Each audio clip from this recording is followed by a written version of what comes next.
How you doing out there? Dead Air with your host Brian Holtzman, Redban on the equipment, everything else, and Darren Carter's sitting in. He's agreed to sit in with us this week. Sorry about last week. We failed to do a show last week. We thought it would be better if we quarantined. Last week was a big week for the virus, so we didn't do a show last week. My apologies. We're going to try to do one today. I hope everybody's hanging in there and staying cool, calm, and collect. This will pass. As bad as it gets, you're still safe. You still have access to clean water and fuel, food and electricity. And just think of the people over there in war-torn Syria. How would you like to have bombs drop on your house or on your head? So it's bad, but it's not that bad. How are you, Darren? Thanks for coming in. Thank you, buddy. Thanks for having me on again, and thanks for doing my podcast. And that was pretty cool, and I really appreciate everything you've done, and it's great to see you, man. Thanks for coming in. It's great to see you. We will resume guests after this is all over, huh, Redban? Yeah. And how are you, Redban, and your family back east, everybody? All good. I got tested for corona yesterday. Where'd you go for that? Joe had a doctor come. Yeah. Nice. How long did it take? Just a prick of the finger, and then we knew in like 10 minutes. Wow. Were you excited either way? Were you like, I hope I have it, I hope I don't have The it? best health care in the world, Redban. You got the best health care in the world. Well, actually, at first I was like, of course I didn't want it. Yeah. You know, and then the doctor was like, "No, you want it. It would be great if my test showed that you already had it, or that you have it now. You know, because you're alive." Oh, and then so what happened? It beats the VA, huh? I was negative, and so I was like, "All right, he's fine. Yeah. It's negative." Oh, I was kind of hoping he had it, so then we'd all get it. And no, is that what you wanted? That's not the way to think, no, right? I don't think unless you like a respirator on your face. No, you're right. No, you want it. It's a gamble. He's right. It's better if you're like, I hope I already had it, not that I haven't. Like, oh, you got it back in December. Okay, that's better. So thanks for Bad Ashley. That's the new theme song for the show. Exhale the bullshit, inhale the dead air. Thanks for them. Yep. And they're working on some new songs and a lot of hard work they're doing. They wanted to come out here in April, but we told them to stand down. Especially from their area of the United States. Right. The last thing we want to see right now is Bad Ashley and the health problems that they potentially might bring with them. So, Bad Ashley, do us all a favor and just for now, stand down.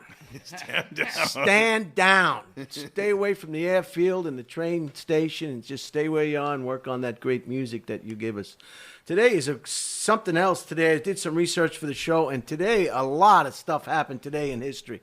Holy cow. I scribbled them down, and today we lost the Titanic, 1912. There were over 2,221 people on board, and over 1,500 perished. So less than 1,000, something like a little over 700 people survived that disaster, mostly women and children. 1912, the Titanic. 1988, the Russians signed an agreement to withdraw troops from Afghanistan. Someday we'll know what the real reason is. We have troops over there now. They had them.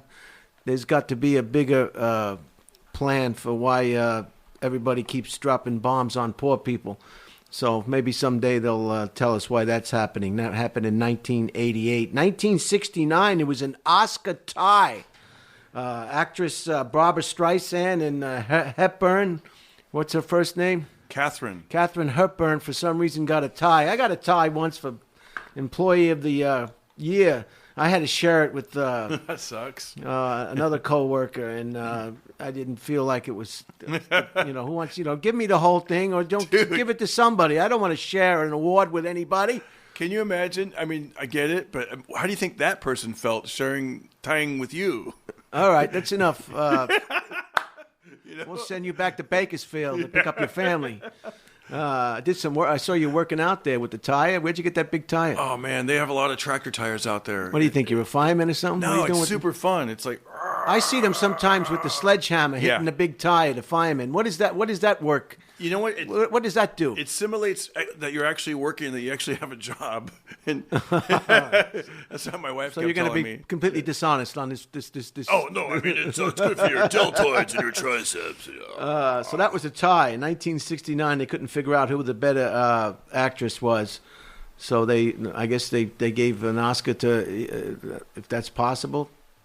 1865, they shot Lincoln in the head at the theater. Wow. Big news. I couldn't believe all the things we had. 1956, the first videotape was introduced in Chicago. Really? 1956, videotape for the first time. 1927, first Volvo was unveiled in Sweden. You know that car, the Volvo, supposed to be the most safest car for a family of 4. What happens if you have 5 kids? So, 1927, the Volvo, one of the safest automobiles supposedly manufactured for the safety of you and your family. 1860, the Pony Express, the first Pony Express arrived in San Francisco in 1860. Do you know where you were in 1860? Yeah. A long time ago. You know what, by the way, did you know the Pony Express, I think, was only like a year and a half? I always thought it was this longer length of time. It was only about 18 months. Yeah, it wasn't that long. Once they got the railroads up and running, it disqualified any purpose for running around on horses. And the horses had to be rested. They had to be fed. It was a big, but they tried. That was the first, I guess, post office, the Pony Express. 1928, the first Noah Webster copyrighted his first edition of the dictionary. 1928. It really puts into perspective when you give these dates out in these years about certain things. That's true. In 1894, this is the first movie house in New York. What do they call it? Kinescope? Kinescope? Kinescope. Kinescope. Kinetoscope. It's they watched movies. Movie clips. I might be wrong. It might not be Kinescope. 1894. I'm mispronouncing it, of course. I got it written down here. Kinet. Here's another word with too many letters. I mean, if you got too many letters in a word, make another word. Right. Make another word and break it down. You know, it's just, it's like trees and medicines. And it's like, let's make it, you can't even, you can't even pronounce it. Like, keep it like trees, like oak tree, I get oak tree, oak. To be a doctor or a scientist, Pine. You just have to be a real good reader. You just have to know every freaking word there is. Shout out to Larry Fish from Kingston, Jamaica. Larry Fish, are you out there, Fish? Do you eat fish? From Kingston, Jamaica. I don't think they have any coronavirus in Kingston, Jamaica. So thanks for keeping in touch. I'm glad you like this show, Larry. Keep visiting. Hey, Larry. And say hello, Darren. Hi, Larry. How are you? And I suppose he's just fine over there. It must be nice to live in Jamaica year round. Yeah, as opposed to going to and Juan, can you pronounce that for me? Let's see here. That's tough. It's tough. The last one down here at the bottom. Wow, I'm not familiar with that last name. Waquez. Waquez? Juan, Jacquez. Waquez. Yeah. Juan Waquez, thank you. Juan Waquez sent $5 to help me fix my mobile home. Oh, nice. On Venmo, is it called? Venmo. $1,000,000 to 1. And I heard... what's your Venmo? Let me look it up. Thanks. I heard, remember that thing we talked about, the little 15-minute movies on that stupid format they're going to start? Yeah. They already got somebody signed up. What's his name? The guy from 24 is going to start something with that. Kiefer Sullivan? Yeah. Well, good luck with that. Yeah. You got my name up there? Yeah, I'm looking right now. Also, just some, so that's a lot of things happen. I got your name. Ready? Yeah, go ahead. Now's a good time. Okay, I'm going to plug your Venmo. Okay, it's Brian-Holtzman-1. What is Brian-Holtzman-1. Did you just give out my passcode? No, that's my bank account and everything. That's your that's your Venmo. You made me nervous, dude. Are you sure that? I know. I was like, so how did Juan get that? You sure that's how we got a hold of me? I think we plugged it on my podcast. I plugged my Venmo, Darren Carter Comic, and your Venmo. Are you on TikTok still, Redban? I mean, I am, but I don't ever use it. Yeah. So thank you, Larry Fish, and thank you, Juan, for your generosity and thinking of me, because it's good to be thought of. So we got a lot of items of interest. I have some from last week that we didn't get to because we didn't have a show. I don't know if we'll do that. Then thanks again for coming in. We'll get guests in here, hopefully, as soon as this shakes out. We're in the middle of it now. I think we're on our way out. Can't be much longer. Perhaps beginning of May sometime it might. But they say there's going to be a lot of changes. Restaurants are going to have fewer tables. Your server will have throwaway menus, perhaps, and have masks on. All right. So they say there's going to be some things that are going to... It may not go fully back to the way it was until we receive a vaccination. Yeah. And once we get that vaccination, perhaps, and I also talked to another friend who's a comic. I guess he has a major in... he's a doctor. He said that it doesn't do well in hot weather. So good. When the hot weather comes, good. It will... just going to kind of shake about here. Irma Thurman is 50. She just turned 50 on April 29th. Really? From Kill Bill, Kill Tony. How was the show last night? It was fun. Yeah. Dynamite. How was my buddy? Good. Can't wait to go back live, though. Can't wait to go back to the comedy. Oh, heck store, yeah. Oh, yeah. I want Michael. Michael's going to come on the show. Michael Lear. Right. He's going to come on the podcast just as soon as he's able, as soon as this blows over. He was great. I really... I dig him. I dig his sense of humor. He knows what's going on. I can't believe Uma Thurman's 50. Kill Bill actress is starring in a sci-fi flick from. Jeez, read that one about. I don't want to butcher this. I don't want to start the podcast off talking Which one? Backside? No, right here. All First right. one. Oh.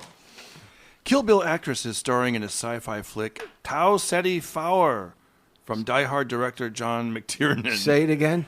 Tao Seti Fowler. Yeah, that's the one I didn't even want to go near. What the heck? Yeah, I don't know. Why do you have to? Can you make the title hard enough? Is this a Japanese movie? Is this a Chinese movie? Can you speak English?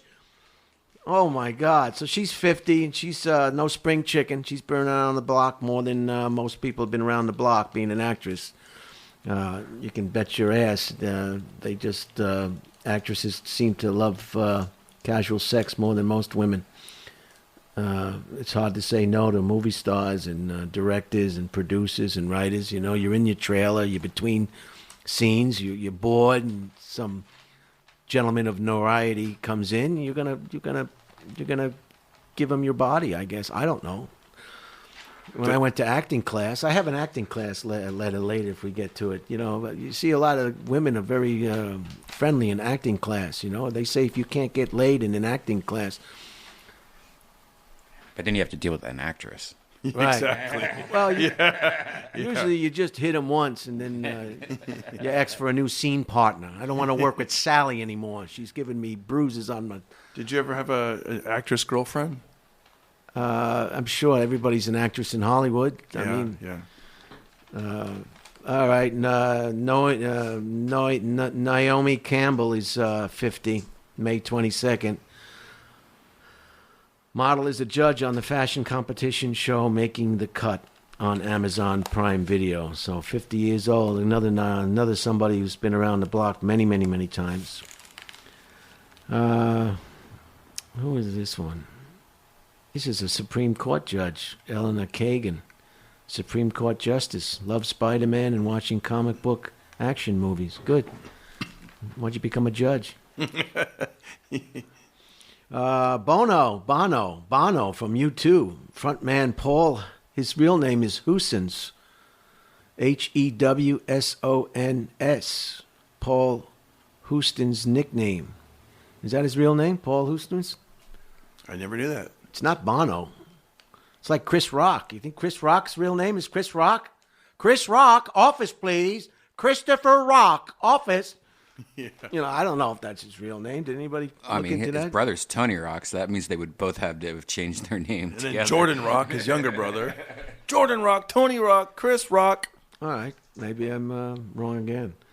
Is your last name really Holtzman? Are you really Holtzman? From the part of the Latin phrase for good voice. So bono means in Latin good voice. Okay, he's 60 years old, May 10th. Good voice. April 28th, my friend Jay Leno.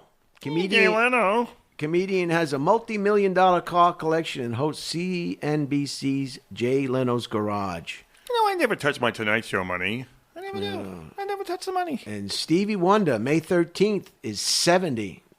70. Jay Leno was 72. 70 for Stevie Wonder. Singer giving a 1981 speech on the National Mall called for a Martin Luther King Jr. holiday. And Tina Fey is 50. Everybody knows Tina Fey. First female writer on Saturday Night Live.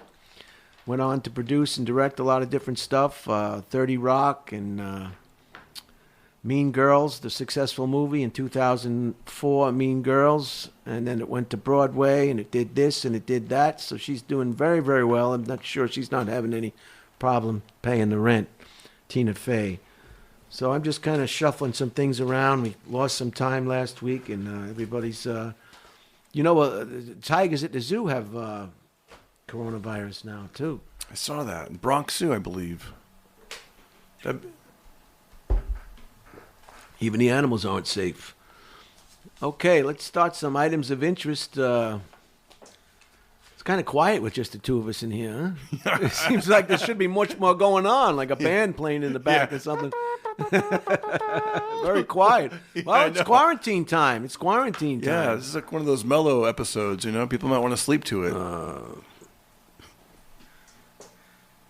I don't want to read this, but I guess I will. So-and-so normally uses a 3D printer to make parts for her abstract installations, but when New York City became a coronavirus 19 hotspot and the hospitals began running out of protective personal equipment, she rapidly changed her focus. 38 years old, she researched how to make plastic face shields and began churning the gear around the clock in her Brooklyn apartment. I go to sleep around 3 or 4 a.m. So do I.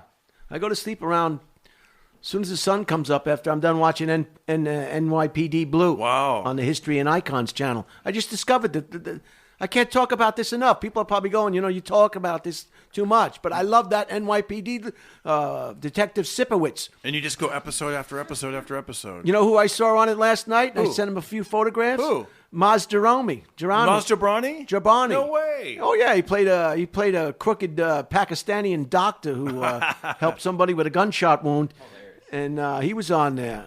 Oh yeah, and I've seen another friend from New York on there. I've seen that comic. What's his name? I've seen a lot of. I tried to find it, but we don't have that channel on our network.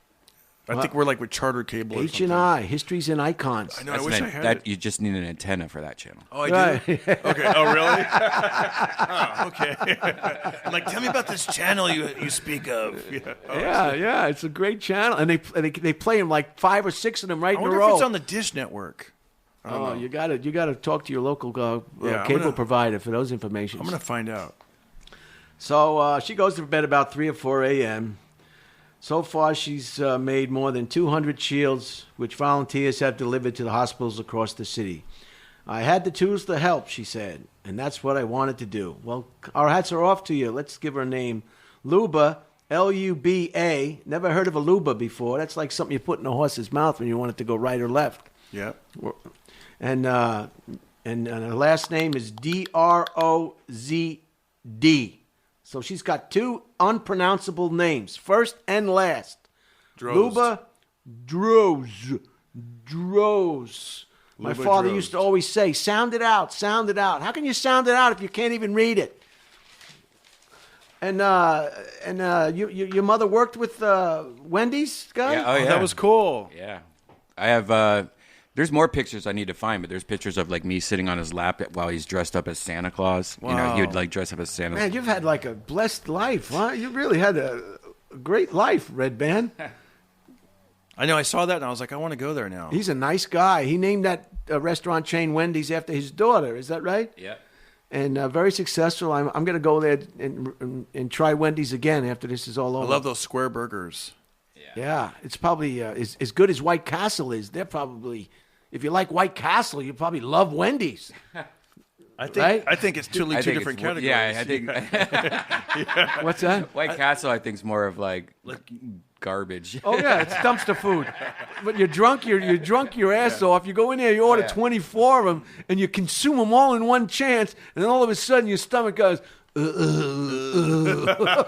we used to call them sliders because they slide in and slide right out. Oh yeah. See, I grew up on the West Coast. We didn't have that, but I would hear about it in Beastie Boys songs. White Castle. Did you have them in Ohio? Oh yeah, White Castle? Oh yeah. I like the building. The building, why don't you just screams, "Come on in!" Yeah. I like the building and I like the name of it.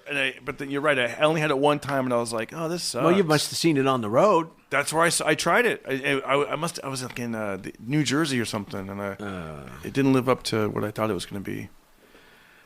Baseball fans, with the news that the Major League Baseball is discussing a plan for all 30 teams to play a shortened season at spring training fields in Arizona, players would have to be tested and quarantined, and no fans would attend the televised games. A lot of people are going to be happy. I don't have to go to watch a baseball game for 9 hours. Oh my God, wake me up, take the rope off my neck, and they stop selling beer in the 7th inning. I know. And make the game 7 innings. End the fucking game so everybody can go to fuck home. Yeah. It goes 14 innings and they stop selling beer in the 7th inning. It's like, fuck, what is this? I thought this was America. Did you run out of beer? You didn't order enough beer, or you just want to stop in the 7th inning? Baseball. Television's so much better, right? Like it's right there in front of you. It's bright green. You can see it. I do like going to night games, though. Night games are good. I don't like day games. I went to a USC sunburn. football game once with my niece. Her husband was an alumni. And you just sit there and you fry. You fry like an egg in a day game at USC. I couldn't wait to get the hell away from that place. I'm telling you. And the band comes out. It seems college games go on for like years and years and years and years. And you just fry. You just fry. I didn't care. I was happy they took us there, but I don't think I'll ever go back again. Not in the daytime. With the announcement that Dr. Anthony Fauci, I believe. led scientists of the White House coronavirus test, will be honored with the very own bobblehead doll. He shoots straight from the hip. He tells it like it is. Said so and so and so and so and so and so and so and so. After seismologists, what are the earthquake people? Seismologists. Seismologists reported this.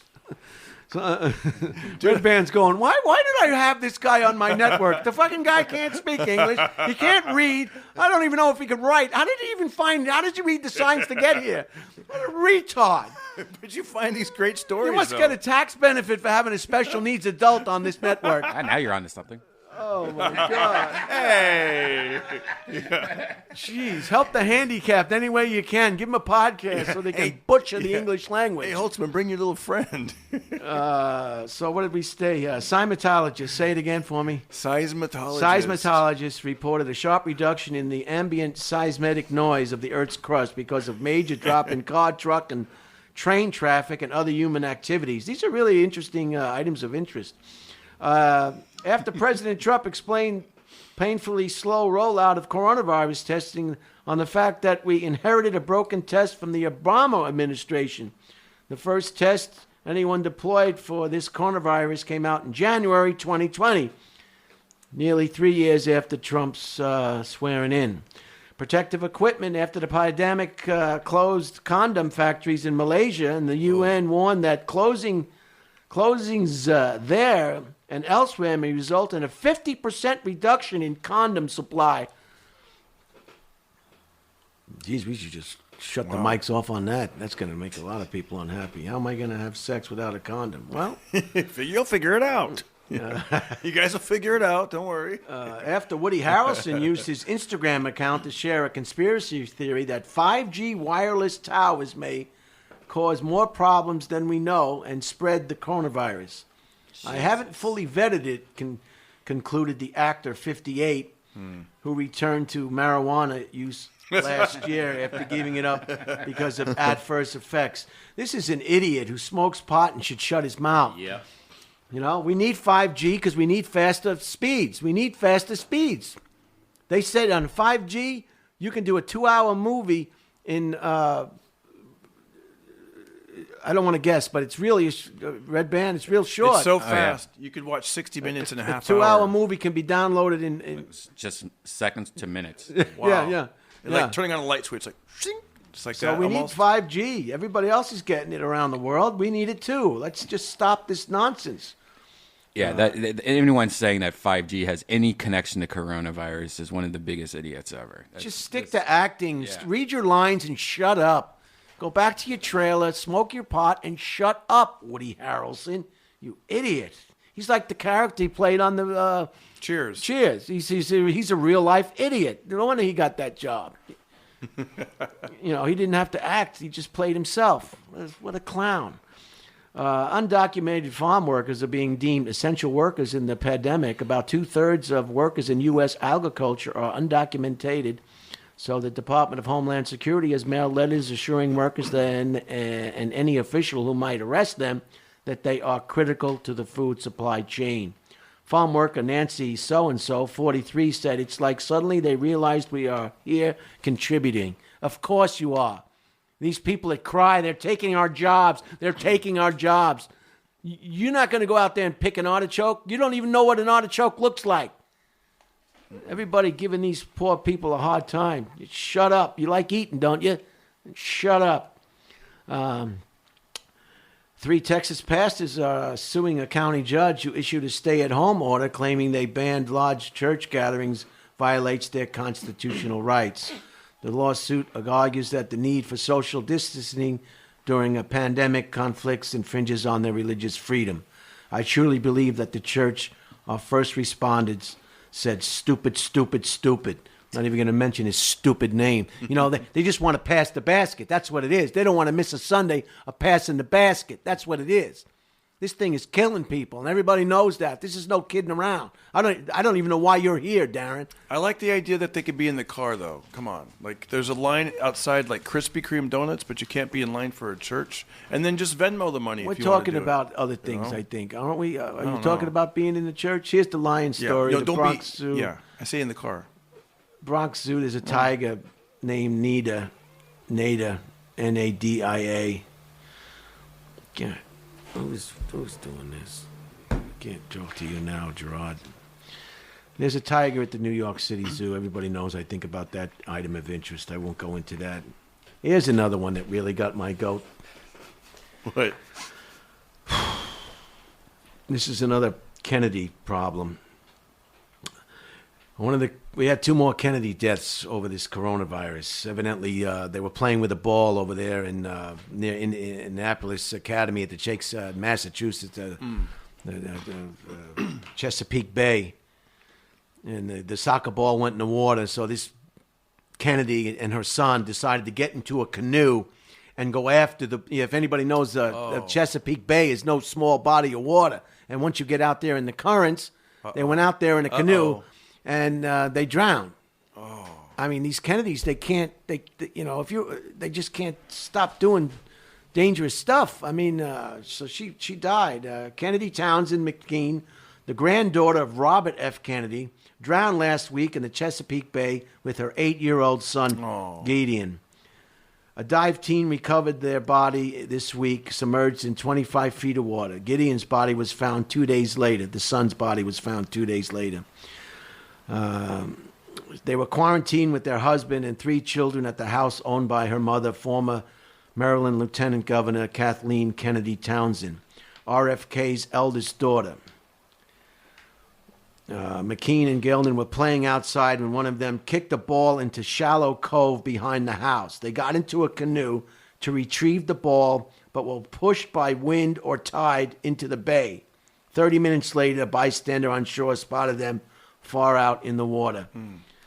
The husband, David, said they had already disappeared underwater by the time police arrived. This is a tragedy. It's really people got to watch out for water. I mean, the plane crash with the Kennedys, the assassinations. Ted went over the bridge, Chacapecapeka. whatever that's called, Chappaquiddick. That's a tongue twister. That's like saying cotton candy 20 times. I got one down for a you. roller coaster. You know what's hard to say? Toy boat. It's hard to say like fast 5 times because it's called a diphthong. 20 dwarfs do 20 handstands on the carpet. 20 dwarfs do 20 handstands on the carpet. 20 dwarfs do 20 handstands on the carpet. 20 dwarfs do 20 handstands. You know what movie that's from? No. You know, right, Redban? No. 20 dwarfs do 20 handstands on the Bugsy. carpet. Bugsy. Remember when he was in the scene trying to become an actor? 20 dwarfs do 10. He was reading stuff and watching movies in his house. 20 dwarfs do 20 handstands on the carpet. 20 dwarfs do 20 handstands on the carpet. Try it. 20 dwarfs do 20 handstands on the carpet. Say it in your real voice. This is not a game. Well, I'm imitating you. Sorry. Please don't do that. Okay. All right. 20 dwarfs do 20 handstands on the carpet. Faster. 20 dwarfs do 20 handstands on the carpet. 20 dwarfs do 20 handstands on the carpet. 20 dwarfs. Redban, you want to give it a try? Oh. Yeah, if you want. 20 dwarfs do 20 handstands on the carpet. 20 dwarfs do 20 handstands on the carpet. 20 dwarfs do 20 handstands on the carpet. All right, everybody. Try this one. Try toy boat. Try toy boat. Toy boat. It's harder. You son of a bitch! You set me up! It's just 2 words, dude. Toy boat. Toy boat.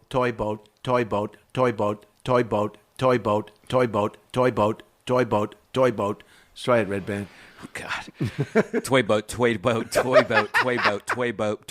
Shit. Toy boat. Toy boat. Man, that would have been fun to be growing up with you, Redban. You were into such all the electronic stuff, and you had famous people coming in and out of the house, and you know, you weren't one of those knuckle dragger kids. Can we go get a Frosty? Let's get a Frosty. So that's another tragedy. It's just too bad. People doing stuff that's too dangerous. God, it's just so sad. These Kennedys, I don't know why they can't just be safe. God. I know, it's because it was like shallow water. You know, they probably thought, let's go out there. It'll be fun. If you just look at a canoe, it will tip over.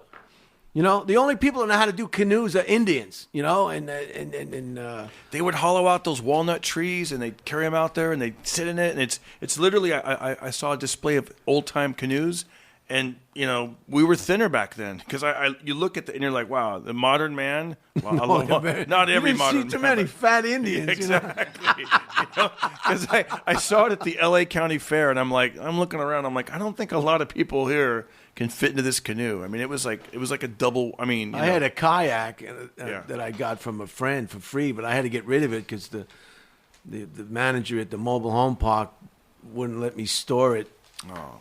So I just got rid of it. But I used to do that a few times. I used to love canoeing. I used to canoe all the time. This was an ocean kayak, so it had the holes in it, so it couldn't sink. Oh. But I had a life preserver on. Doesn't make sense. It had holes so it wouldn't sink? They call it an ocean kayak. Yeah, it wouldn't sink. It's for the ocean as opposed to one. They have different types for the lake and stuff. But you said it had holes in it, and it wouldn't sink, but it had holes in it. Yeah, holes right through it. Yeah, so it's an ocean kayak. So the seawater goes up, and no. Well, we'll discuss it after the show. I don't have time to explain the airworthiness of a canoe. You know, a Redban. You know where you got to go? One of the best canoe kayak trips is in Niagara Falls. Mono Rock. You know that big Mono Rock up north? Mono Bay. Mm-hmm. Oh, Morro Bay. Morro Bay. Oh, yeah. Morro Bay. You got to go there. You're going to love it. You go there, you get the canoe, you rent the canoes, you go in the bay there to Morro Bay, the big rock. It's up north of Los Angeles, not totally too far. I used to go there all the time as a kid. San Luis, right near San Luis Obispo. And then you take it over to the peninsula, and then after that is the ocean. Wow. And that peninsula is like the way it was back in the beginning of time, because the only way to get there is with these, and it was just a great trip. It was just. Is it slow moving and easy to get to the rock, or is it like kind of like, oh boy? No, you're in the Morro Bay, so it's quite doable, and you see a lot of wildlife, and it's just. We did it with my niece. She lives in San Luis Obispo. We did it once, and it was just a great day. And then we went there, and she paid for them to set up a picnic. The people that she had all sorts of wine and cheese, and I felt like a Kennedy, except we didnn't die, And it's on the rock. There's like once you get to the rock, there's like it's a little. Well, we didn't go near the rock. The rock, you can't miss the rock. But we weren't interested in the rock. We were just kayaking. Oh, okay. And then we went and had lunch on this beach. San Simeon or something like that. The Rock.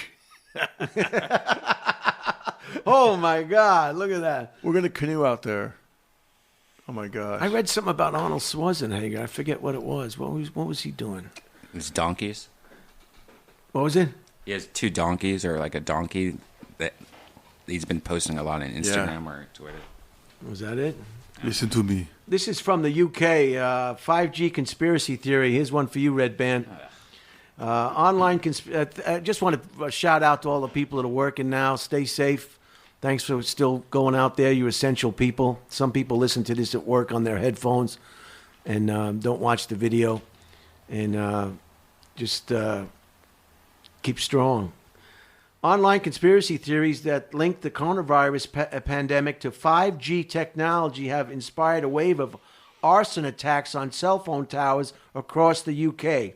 Towers have gone up in flames in recent days in Birmingham, Liverpool, and Belfast, and telecom workers have been harassed in the street. Facebook removed one group that encouraged members to share videos of 5G equipment being destroyed.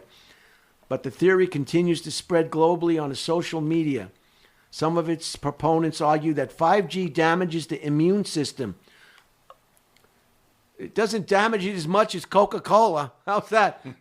Drinking 3 or 4 bottles of 2-liter Cokes or Coca-Cola with every meal. But that's okay, But you're worrying about 5G having destroyed, but a theory continues to spread globally on social media. Some of its proponents argue that 5G damages the immune system. Others that the technology actually spreads the coronavirus. British authorities said that the people who commit crimes inspired by the crackpot conspiracy theories circulate online will face the full force of the law.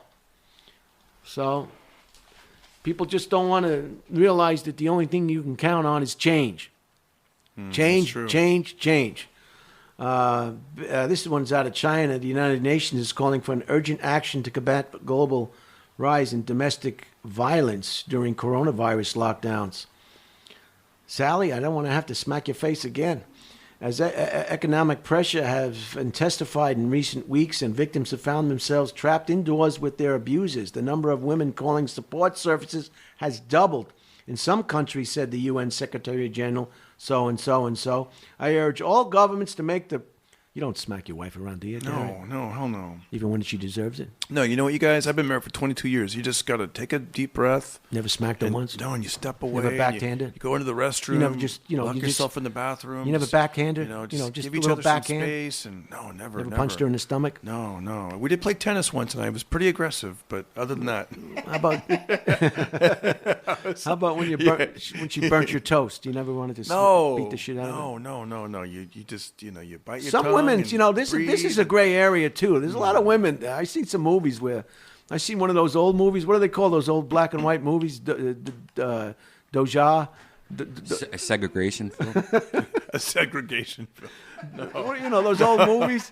And one of the women characters, Al Jolson, he walked in. Some women, they like it rough. They get thrilled by that was. I got to tell you. See, I when I was in school, some women turn their head around and they see a fight. Other women are like, oh yeah, hit him, UFC. No, I had a teacher when I was 10 years old. She was cuckoo. She told us sometimes a woman gets hysterical and you got to slap them to knock them into sense. Yeah, like the airplane movie. Yeah, that's what they told us. I mean, that's what that one teacher told us. And I remember telling my parents that, and they're like, what? And then, later, like the next year, that lady was no longer teaching. But well, there's still time to smack your wife around if you want to. No way, man. All right, no, don't never say never. I just want you to have an open mind. This podcast is for open-minded people. Never say never. Look at that. Yeah. Oh, yeah. Oh, that's a great movie. Oh, wow. See, maybe that movie came out when I was in elementary school. That's probably why they got the idea. I like the way he gives her another shot as he's leaving. Oh, this is what they call this. Oh my God! This is Airplane. People have got to see Airplane if you hadn't already seen it. It's one of those over the top 10 comedies. Yeah. And what they call it is black comedy. And now they're refusing to make black comedies anymore. They can't, like Blazing Saddles, all the things. Love Blazing Saddles. The director, what's his name? The director, Mel Blanc. They told him you can't punch a horse. They told him you can't do this. It's a wonder that the damn movie was ever made. These idiots, these executives at these networks, you can't punch a horse. Nobody. They got Richard Pryor. They got him on as a writer, and then that kind of gave him a lot more leeway to do stuff. Is that what the story was on that? Yeah, that's what I heard. Yeah. Bad day to stop smoking, sniffing glue.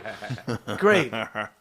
And the gay guy on the airplane was funny. Oh man, I'm telling you. How about the one with playing the guitar with the IV, and they knocked the IV out of her arm, and she started sucking.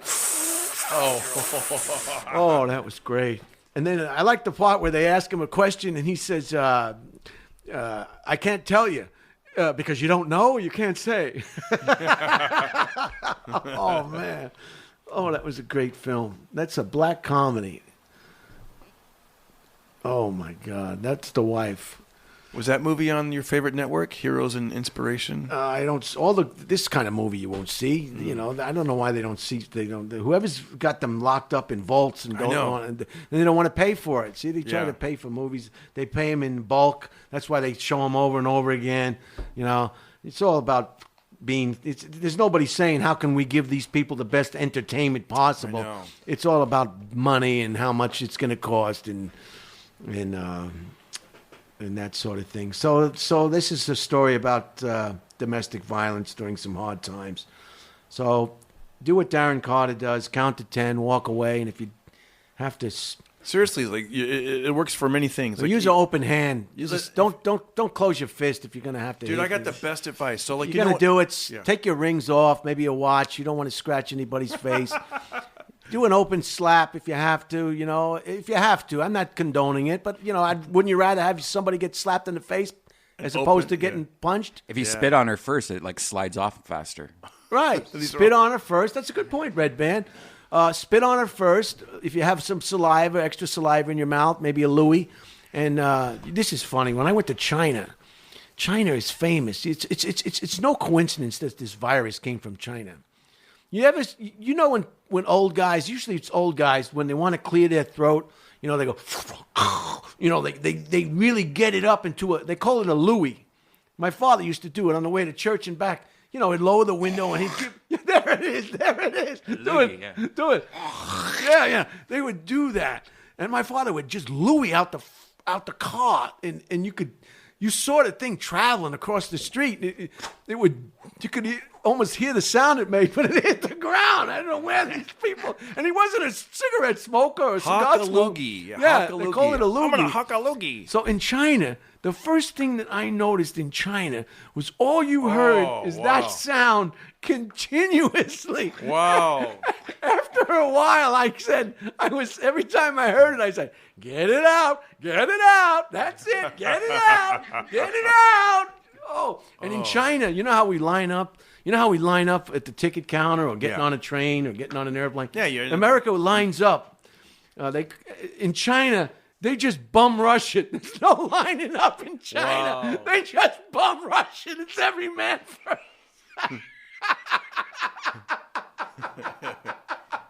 Now, Japan's the opposite, right? They're super orderly. I remember after they had the tsunami, after you the saw tsunami, people waiting for people. Waiting for help, so polite, at attention, giant not line. yelling, not screaming, just waiting for help. Yeah. In That's America, China? they'd Wow. be cursing at you. Come on, Wow. Where is this, Redban? China. Yeah, watch China. Oh, this is what they do. This is what they do. Oh, look at them all going. Oh, wow. Look at them all going. Gosh. Oh, wow. You got to let people off. No, they don't care. They don't even want to let you off. Oh, I hate that. When you get on the elevator and people just jump, it's like, no. These are old trains. These aren't the trains they have now. They got all those bullet trains now. This is not recent. Wow. Look at that. How'd you like to be in there? No, I would not want to be in there. Oh, my gosh. That's why you never put anything in your back pocket. You put your wallet in your front pocket. I have a friend who puts his rubber band around his money clip. So if they try to pickpocket you, it'll almost be impossible with a rubber band on there. Like, boink. Yeah. Yeah. And that's a pickpocket's dream right there. Look at all those yellow people. I'd wear no underwear and find the two hottest little Chinese girls. Yeah. Boom, boom. There was a guy at work that used the sound of a... Yeah, there it is. See, I didn't even try to. I didn't even try to do that. Toy boat. Toy boat. Toy boat. Oh, there it goes. About 3 or 4 times. This is in Japan where they actually have a position where they have to stuff the people in. Right. Wow. Watch them. They're going to come up and they're just going to push them. Yeah. Really? Yeah. Oh, yeah. There's the pusher. See? He's like, okay, get in there. Wow, I would not want How ridiculous that is. Wow. Who would want to live there? Wouldn't you be like, let me just get on the next one? No, but then it's going to be the same thing, right? Wow. Live there? I'm a pusher. There they are. Get in. Grab that ass. Look at that. They're grabbing asses. I know. Wow. I'm surprised you're not going to go do that. Japan seems So heaven. that's the story. Heaven. That's the Honey, I got to go to work. that's the story of. Wow. How do you guys find this stuff? This is a real good one. This is about a guy that served 44 years in solitary confinement. This should make you people at home and listening to this don't feel as bad. No American has spent more time in solitary confinement than Albert Woodfox, said so-and-so and so-and-so and so-and-so and so-and-so. In prison for armed robbery in 1971 at the notorious brutal Louisiana State Penitentiary, Woodfox spent nearly 44 years in solitary before his release in 2016. What's that like? Go in your bathroom and stay in there for 23 hours, says Woodfox 73. Then imagine that no matter how far down the road you look, in your mind, you don't see any opportunity. It is a horrible experience. Yet Woodfox, Robert King, what do you call it? Ellen DeGeneres is taking some heat for her comments. She was in her home. I saw that. And she said, that was a good joke. It's like prison. And it's like prison. And At her home. In her home. She was doing it from the webcast from home. And she said, it's like being in prison because everybody here is gay. She goes, yeah, you wear the same clothes every day and everyone here is gay, which is funny because it's just her and her girlfriend. Well, I don't know how funny it is. I mean, that's making jokes at other people's expense. I know you don't do that in your show, do you? No. Sometimes. Just like sometimes you smack your wife. Come on. No, you can be honest with us. No. But I thought that Ellen DeGeneres... How can you have a wife for 22 years and not give her a backhand once in a while or just once? You just got to walk away. By the way, my wife's Armenian. She'll punch back. Armenian? Yeah, come on, my friend. So she steals all your cell phone numbers and stuff like that. You got to lock all your money away in a safe before you go on the road. Come back, all the furniture's gone. I got lucky. She's a she was raised on a farm for Armenian for Armenian. I got lucky, man. I want to meet her someday. I got lucky. Yeah, absolutely. We'll bring you some fruit. She have any sisters or anything? She does. Can I smack them? Somebody's got to be smacked in that family. There's always somebody who likes a little. So this guy was 44 years. He says it's a horrible experience. Yet Woodfox, Robert King, and Herman Wallace came to be known nationally as the Angola Three, organized hunger strikes and other acts of resistance to protest 16-hour workdays, grotesque conditions, and rampant rape at their prison while incarcerated. Woodfox and Wallace was convicted of murdering a correctional officer, yet the officer's wife later called for their release after seeing strong evidence proving their innocence. Woodfox says he'd changed absolutely nothing about his ordeal because it gave him his life's mission, prison reform. It gave me an opportunity to find something I loved to the point that I was willing to sacrifice my life. Today he advocates for the abolition of solitary confinement, fueled partly by anger, but not bitterness. Bitterness is a destructive force. Don't be bitter. There was a detective that was bitter on NYPD Blue last night. They tried to get another detective in trouble, telling him that he took a bribe, but he didn't take the bribe. He said, but he was bitter about something. Don't be bitter. Nope. Bitterness is a destructive force, he says, and I decided a long time ago that I did not want to be a destructive force in the world. Good for you. It's a wonder he still has his brains. 44 years in solitary confinement. That makes you go insane. You know what it is? You have to accept. It's like doing 5 minutes in front of Jay Leno. Yeah. It would drive you crazy. How could you do 5 minutes in front of Jay Leno? Hey, I did. I did the Tonight Show with Leno. God, good for you. How did that go? Were you nervous? You know what? They make you do the set at least the first time, over and over and over, so many times that you're just tired of it. How many times? See, this is the jump. These are the hoops that I'm unable to jump through. They make you do the exact same. If I ever got the opportunity for at least a year, they nitpick over every word. Every word. Yeah. For a year. You said toy boat 3 times. You're supposed to say it 2 times. That kind of thing. Unbelievable. They nitpick it that much. And I read something else about somebody going on the Tonight Show. Another comic gave this comic the advice: go the day before and stand behind the curtain. So you're not. Yeah. So it's not the first time, which I think is great advice. Yeah, I did it. There I am. Wow, look at that, Jay Leno. Yeah, put it there, buddy.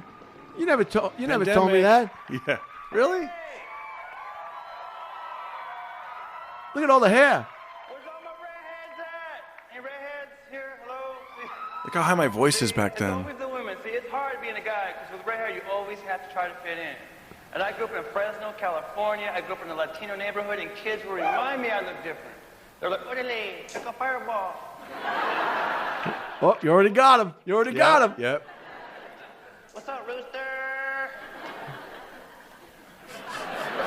They used to call me Rooster. I never knew why. Then I looked back at pictures of myself. I had long, bouncy, bright red hair, a heavy backpack, and I walked like this.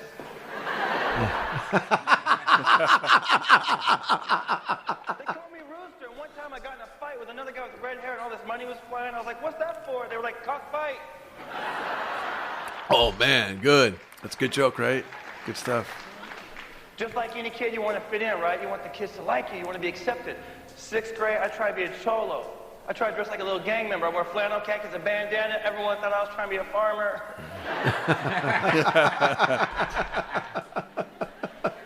Junior high, my friends are Jose, Andres, Luis, and meet Darren Carter. I said, "Don't call me Darren Carter. Call me Darren Cartero." Darren Cartero. I don't need tattoos. I got freckles, punk.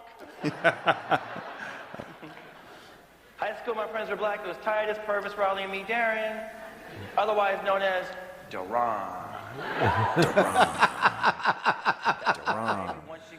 Look how calm and collect you are. Crowd's cheering and stuff. It was awesome. Did you ever get bumped? Did you do it the first time you were scheduled? Yes, I got lucky that way. I could never be a gangster rapper. How many minutes? I think 4.5, 5, something like that. Unbelievable. And how many times did you have to rehearse it with these people? Over a year. You know, like. And who did you rehearse it in front of? The talent coordinator. Where did you go do that? Oh, they would come see me at like different clubs around town. And they would give you notes after each performance. Like one time I went, I'm from Fresno. Wow, a whole year. Imagine that, Redban. A whole year. And one time I go, I'm from Fresno, and then this guy in the audience, he goes, Fresno, and I go, yeah, dog. And then they later the next day when they go over the notes, they go, yeah, don't, after you say Fresno, you said yeah, dog. Take out the dog. And I'm like, I was in the moment. I wasn't. Can you believe that, Redban? Fuck that. Yeah, it was like a little. This is cool too. I got to sit down and talk to him. Now, what year was that? That's Michael Caine. Michael Caine, I never turned down a script. Michael Caine, I've never turned down a script. They want to be in a movie with you taking a shit in a bathroom in a bad neighborhood. Yeah, I'll do it. What year was this? This is, I want to say like 2003 or 4. You know, in fact, I had a friend. Oh, you know how kids, they tease you? Right. And I had a friend. He had a really big jaw, and you know, and they used to call him Pelican. Yeah, and they call me Rooster. They call him Pelican. And one time we were hanging out, and this guy came up, and he's like, "Hey, birds of a feather flock together." Man, you even had shit for the panel. Yeah. Funny stuff. Thank you. They go over that the day before. Good work. Thank you. All right, Darren Carter. That was cool, right? How'd you get that job? They happened to see me by, it's kind of like luck, right? Like they were there to see another comedian. It's more than luck. You know how hard it is to Yeah. get on television? Well, like you said, you just told us how hard it is to get on television. Yeah. They go through your act like with a telescope. Here's the part I'm saying that was luck, though. This is interesting. With the telescope, a microscope. Yeah. That would be funny with the telescope. Yeah, he's way over there. Yeah, see? No, but here's where the luck part came in. I was featuring at the time. I wasn't even headline. I was featuring for another guy at the Ice House. Right.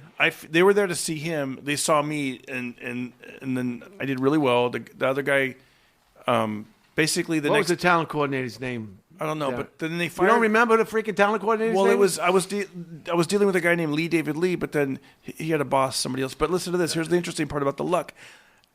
From the Ice House people or whoever, like that headliner, they pretty much removed me from the weekend because he didn't like following my energy. But if I didn't.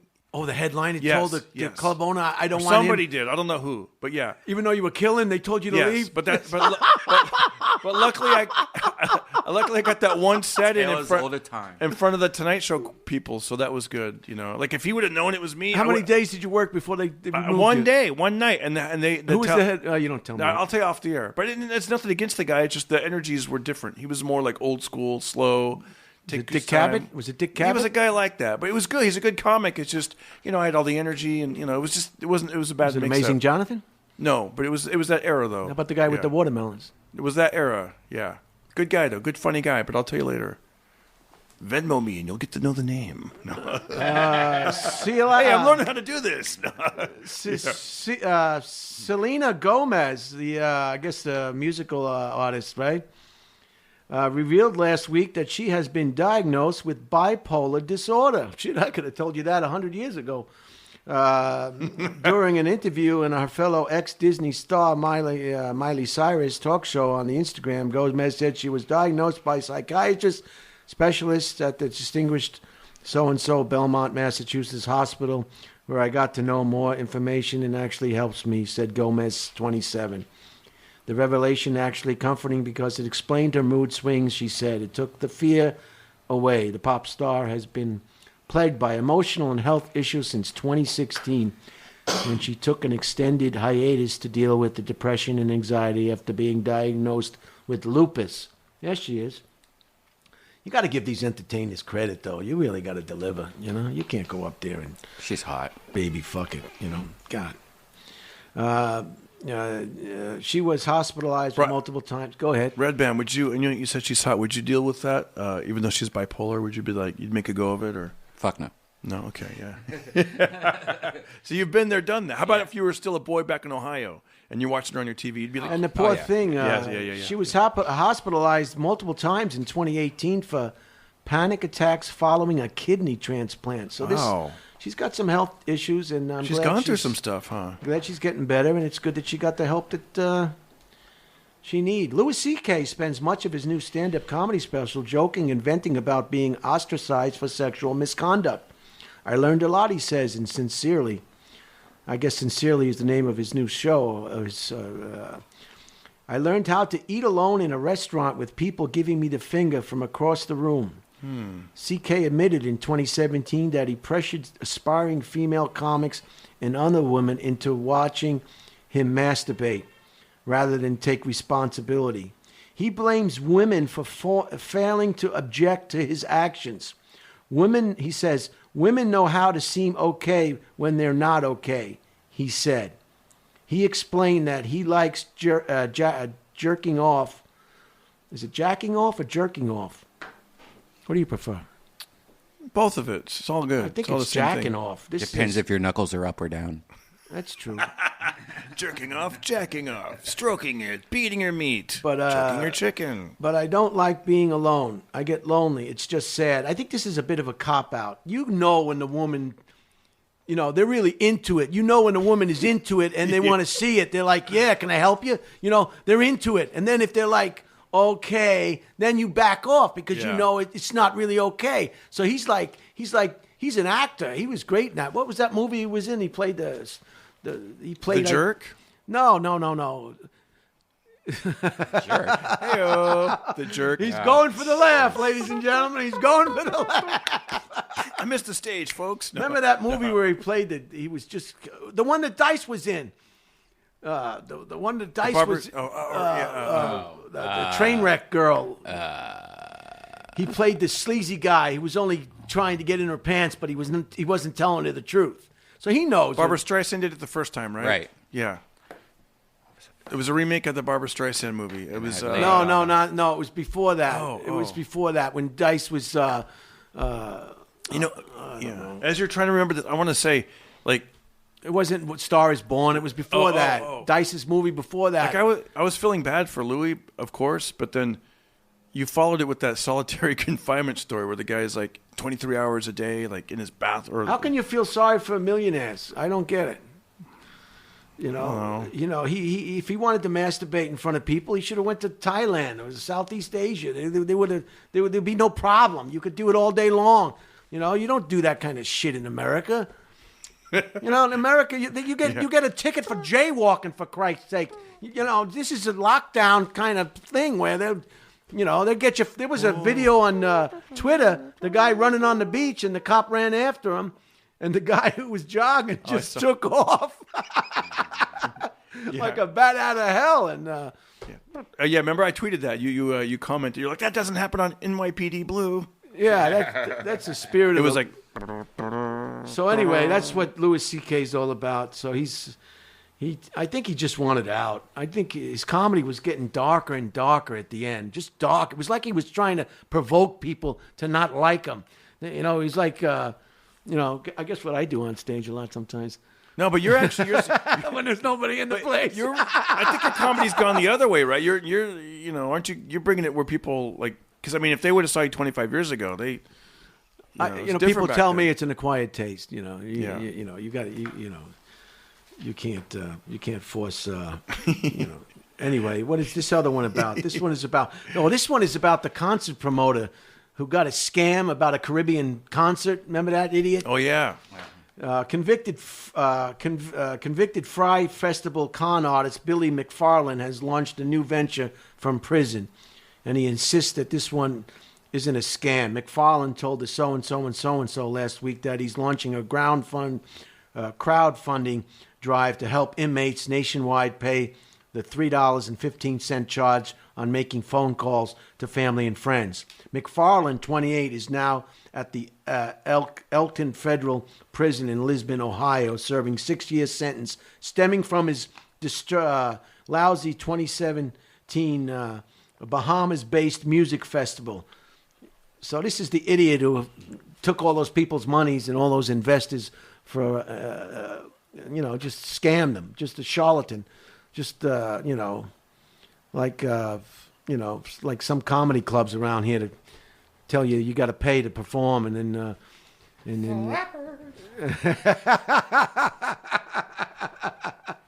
So we're getting through these items of interest. I hope you're enjoying them. We're almost done with the this week's installment. HBO responded last week in the coronavirus shutdown by making a library of its great series available to non-subscribers for free viewing, including The Wire, Sopranos, Veep, Barry, and Succession. Access them all with the HBO Go or HBO Now apps, or at the corresponding websites below. 5 more ideas for social isolation binging. Monty Python's Flying Circus is now, and now for something completely different. All right, Darren's going to take a latrine break. I like that latrine break. Monty Python's Flying Circus. If you never saw this television show, this was on Channel 13 PBS on Sunday evenings. Remember that, Redban? Oh yeah. And that was great. That made Sunday night. Yeah, that was amazing. Just a funny show. It's for people who got it. It wasn't for people who didn't. It's like my Instagram post. Some people, they look at it and they say, "Oh, there's no joke. There's no joke. When is the joke?" But it's not for you. It's for people who get it. It's not for people who don't. And that's what you can say about Monty Python. I love the animation, too. Oh, the animation? Intercourse the Penguin. Oh, and it was like a... Just, I love the way they cut it up to, Is this the one-legged soccer players?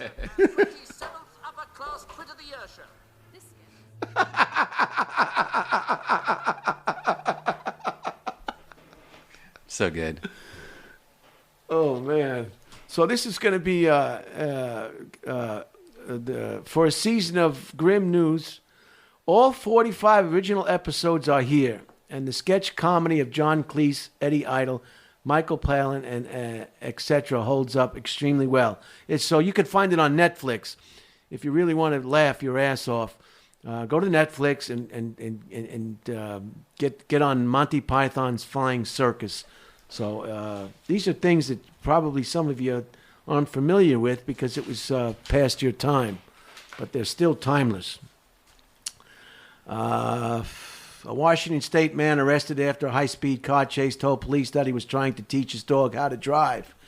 The man hit 2 cars in Seattle before reaching 109 miles per hour on a nearby interstate, then drove up a bicycle and jogging path.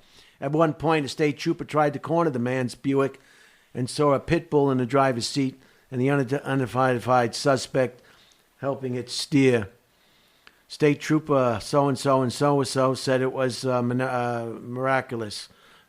No one was hurt or killed. I've been a trooper for almost 12 years, he said, and wow, I've never heard this excuse.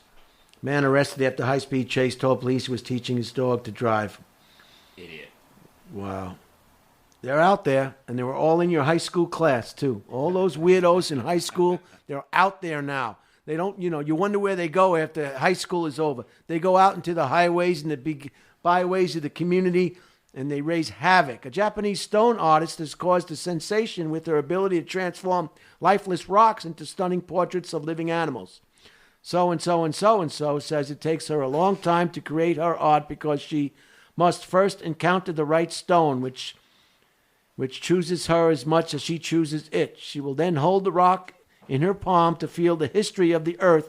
Sounds like a nut to me. Yeah, but look at that. Look at those. Those are nice. Yeah, she's good, but I don't know how you can feel the history of the earth by holding a nut. Maybe she's just well, maybe you can. Do you have any rocks, Darren? No. Did you ever have a pet rock as a kid? I was in the Air Force. I couldn't. A lot of people, they don't understand. When you march, you have to keep step with the person in front of you so you don't hit the back of their foot. It makes people make it look easy on television and in the movies. But in real life, if you have you have to change your whole cadence, how you walk, So I would hit the back of the legs, and they gave me a stone I had to hold. How embarrassing.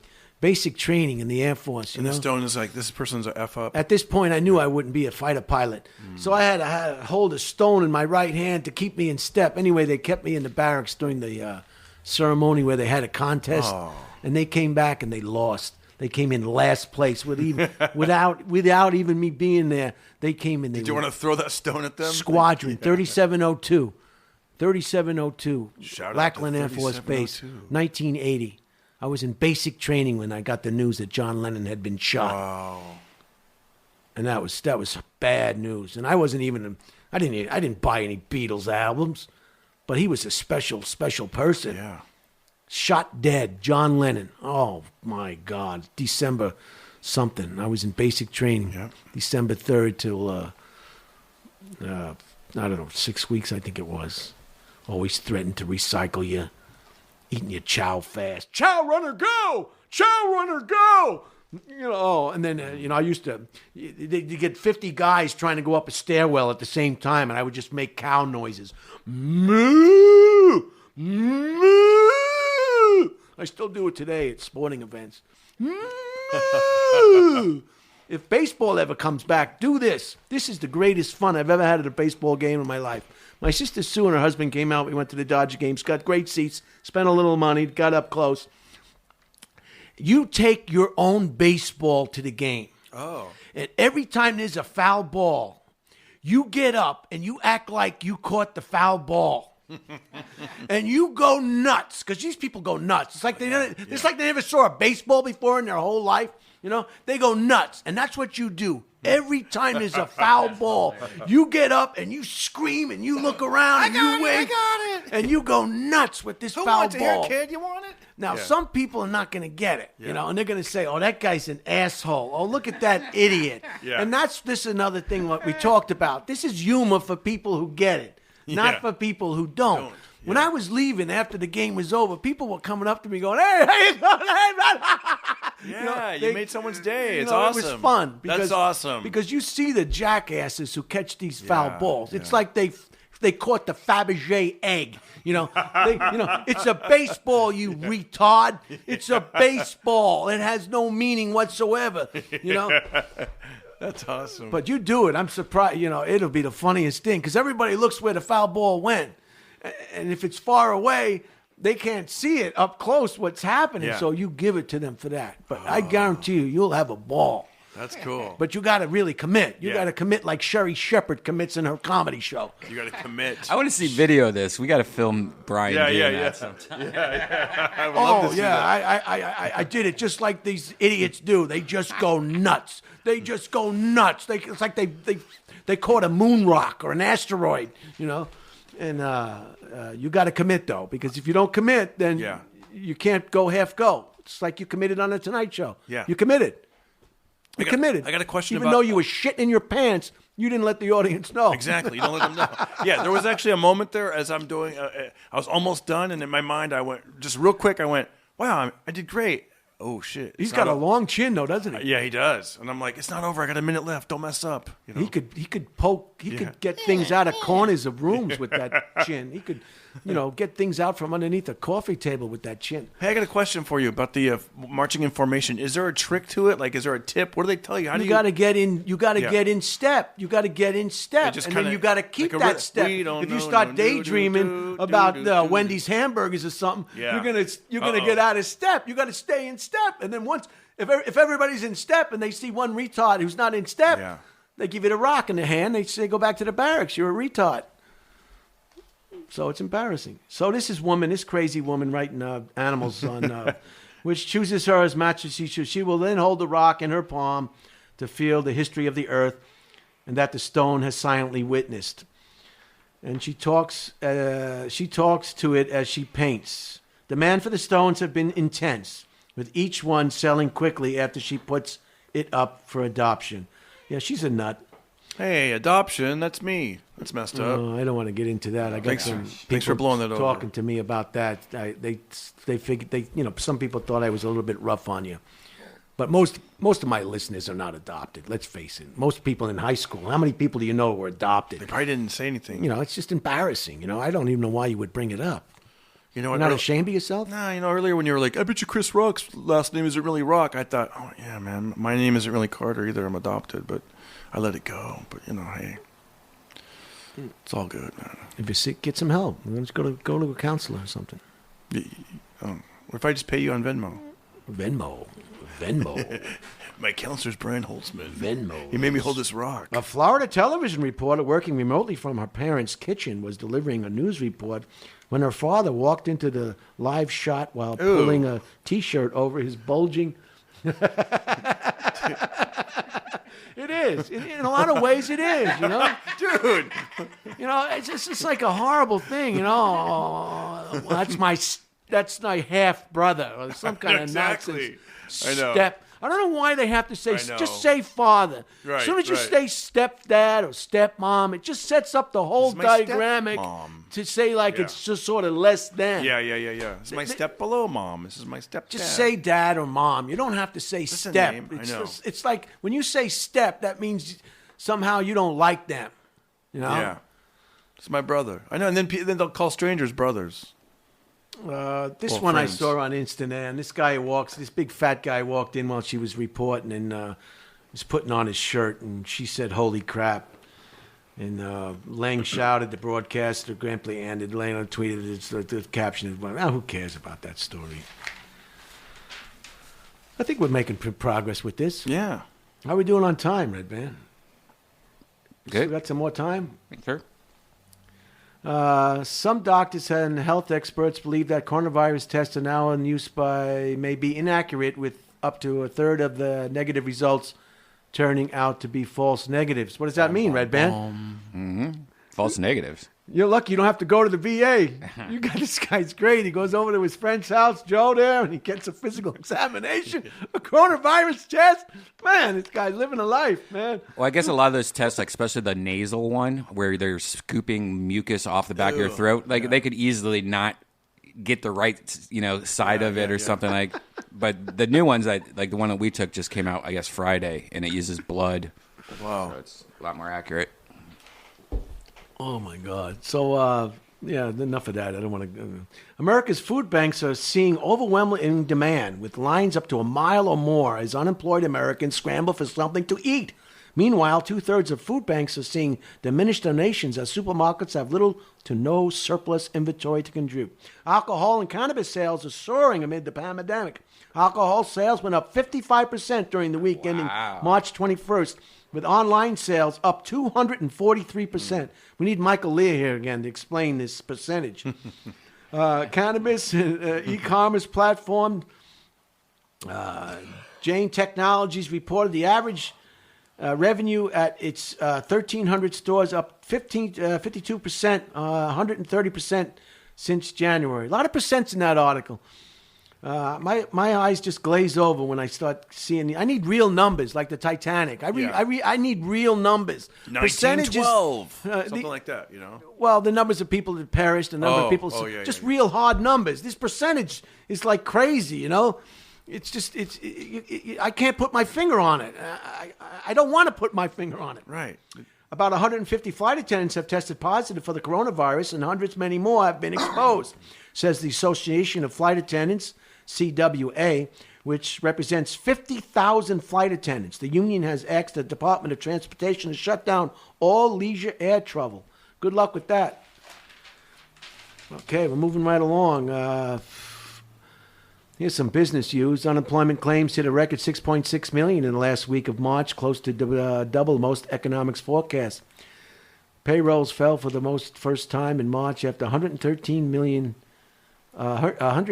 months of job gains.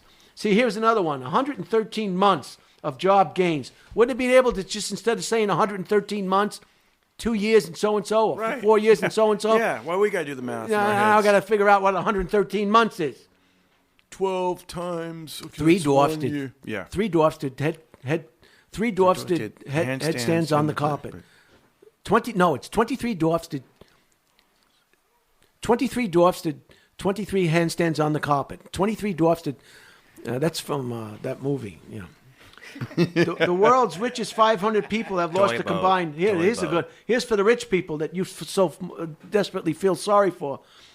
The world's richest 500 people have lost a combined $805 billion. This is why I don't talk about politics on this podcast, because everybody else is talking about it. Right. I got some real strong help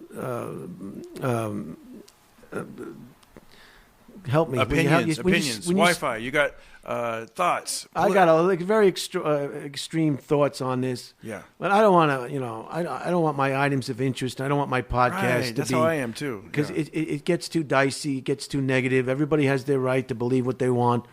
And nobody's changing anybody's mind. This is it's just too gray. I don't want to go into it. And the whole podcast would be, and then people would call and say, well, who are you? What do you know? You're a retard. You can't even read a word that's more than 10 letters. Like how we think of like Woody Harrelson. It's like that kind of vibe, right? Yeah, I don't want that vibe, Yeah. So I don't. People want to know why I never bring up politics. Well, that's the reason. The world's richest 500 people have lost a combined $805 billion in the global pandemic. Amazon's founder Jeff Bezos, however, is one of 82 people on the list who is making money this year, adding $7.8 billion to his net worth, now at almost $123 billion. Hey, you know what I saw? You don't wear the same underwear twice. Right. You don't wear the same socks twice. You shouldn't do laundry. Why would you do laundry? This is one of the only reasons why I'd like to have a lot of money. To fly first class, and not every pair of socks would be brand new. Every pair of underwear would be brand new. Every T-shirt would be brand new. Every car, if you have that much money, just every time you want to drive to get a new car. Yeah. Right. You'd always have that new car smell. Yeah. Exactly. Is this, the guy that owns Twitter, is his name Jack something? Mm-hmm. Jack Dorsey.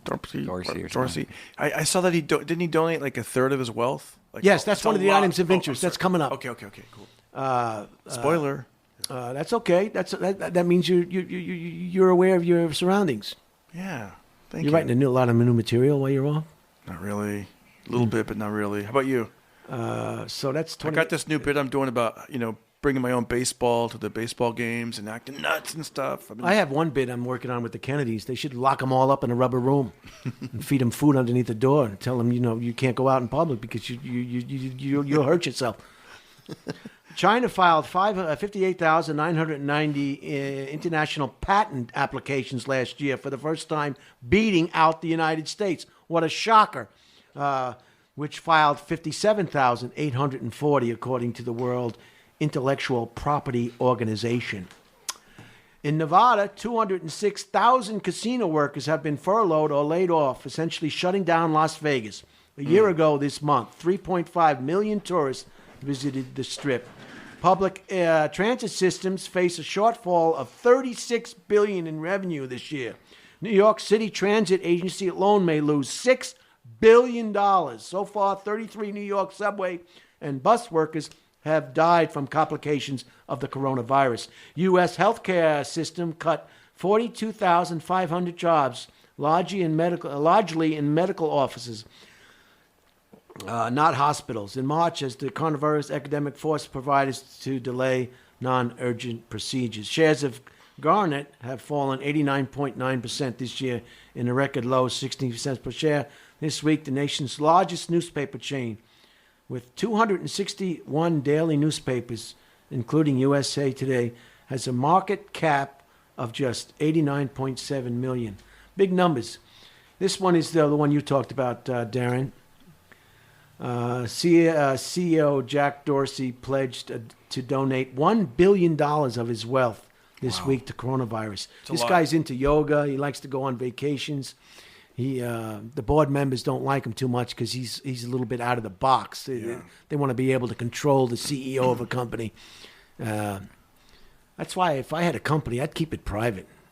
Why would you want to deal with shareholders? But they make a lot of money when they go public. Is that right, Redban? That's why they do it? Anyway, he's a great guy, and that's why he cares about people, and he has a heart, and that's why he's not liked by a lot of people in the business community. Because in the business community, it's all about the bottom line, and they could give a shit. It's like comic club owners who charge the comics for their drinks and food. I've heard stories from some good friends of mine, horror stories from the road. After they get done with their week or whatever, they say, well, you ate this many and you ate this many drinks and you owe us $175. I know. Give me a break. The reason why you're in business is because it's the bonehead on stage. Right. You idiot, that's your bread and butter. How are you going to treat him like a second-hand? But they do it. I remember I did a club once in the South, and the guy, you've got to try our barbecue. You've got to try And then you found out he was charging you. Yeah, exactly. I know. At the end, I was like, what the hell? Yeah. So this the sum, which represents roughly 28% of his net worth, will come in from shares in his mobile payments company, Square. Then he plans to put in an LLC that will make grants to fight the epidemic. All spending will be recorded in publicly accessible Google document. Dorsey's effort ups the ante on donations from the tech titans.